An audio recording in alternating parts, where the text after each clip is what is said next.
മാനസിക പീഡനത്തിൻ്റെ ഒരു സൂക്ഷ്മ ലക്ഷണമാണ് ഒരു വ്യക്തി അല്ലെങ്കിൽ നമ്മുടെ കുടുംബാംഗങ്ങൾ നമ്മളോട് മോശമായി പെരുമാറിയിട്ടും ഒന്നും സംഭവിക്കാത്ത പോലെ പെരുമാറുന്നത്. അവരുടെ പെരുമാറ്റം നമ്മളെ വേദനിപ്പിച്ചു എന്ന് അവരോട് പറഞ്ഞാൽ ഉടനെ തന്നെ നമ്മളാണ് അവിടുത്തെ പ്രോബ്ലം എന്ന് മുദ്ര കുത്തപ്പെടും.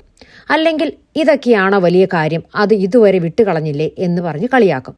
അവരുടെ ഈ പറച്ചിൽ നമ്മളെ ഒറ്റപ്പെടുത്താനും ഇനി നമ്മൾ തന്നെയാണ് യഥാർത്ഥത്തിൽ പ്രോബ്ലം എന്ന് സംശയിപ്പിച്ച് നിശബ്ദരാക്കി മാറ്റാനുമുള്ള ഒരു തന്ത്രമാണ്.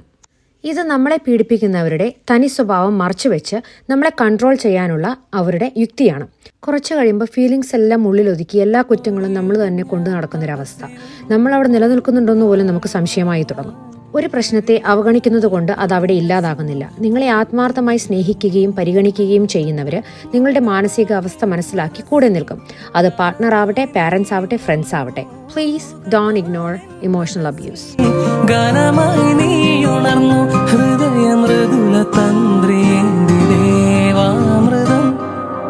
വൈശാഖസന്ധ്യേ നിൻ ചുണ്ടിലെന്തേ അരുമ സഖിതനധര